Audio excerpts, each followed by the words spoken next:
பூமியில் இருக்கிற எல்லா காரியங்களும் குறைவானது தான். முழுமையான ஒன்றை நாம் எதிர்பார்க்க முடியாது. காரணம், நாங்கள் விழுந்து போன பூமியில் பிதாவுடைய அன்பிலிருந்து விழுந்தது. பரலோகமே முதல் ஏதேன் தோட்டத்தில் இருந்தது. பிதாவோடு இணைந்து மகிழ்ந்து வாழ்ந்தார்கள். ஆனாலும் விழுந்து போனது உலகம்.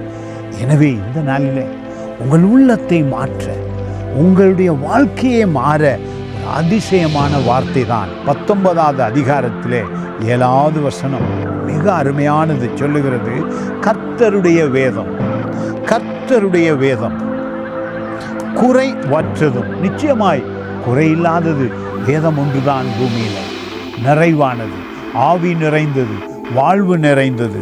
சொல்லுகிறது, ஆத்துமாவை உயிர்ப்பிக்கிறது. எந்தெந்த பகுதி உங்கள் ஆத்துமாவிலே மரித்து கிடக்கிறதோ அதை உயிர்ப்பிக்கிறது.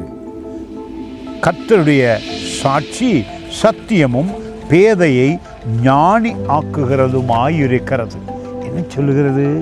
உங்கள் ஆத்துமாவிலே எந்தெந்த காரியங்கள் உடைந்து நொறுங்கி வாழ்வது எதற்காக? ஒரு அர்த்தம் இல்லையே. உடைந்து போனேனே, நோயில் போராடுகிறேனே, குடும்ப வாழ்க்கையில் போராடுகிறேனே, தொழிலிலே போராடுகிறேனே, வருமானம் இல்லாமல் போராடுகிறேனே என்று உடைந்து நொறுங்கின உங்கள் வாழ்க்கையை அதிசயமாக கம்ஃபர்ட் பண்ணி இந்த வேத வார்த்தை ஒவ்வொரு நாளும் மாற்றி வருகிறதினாலே ஆசீர்வாதமான வாழ்க்கை, மகிழ்ச்சியான வாழ்க்கை, நிம்மதியான வாழ்க்கை, வெற்றியான வாழ்க்கை. காரணம், வேத வார்த்தையிலே ஆவி இருக்கிறது, வேத வார்த்தையிலே வாழ்வு இருக்கிறது.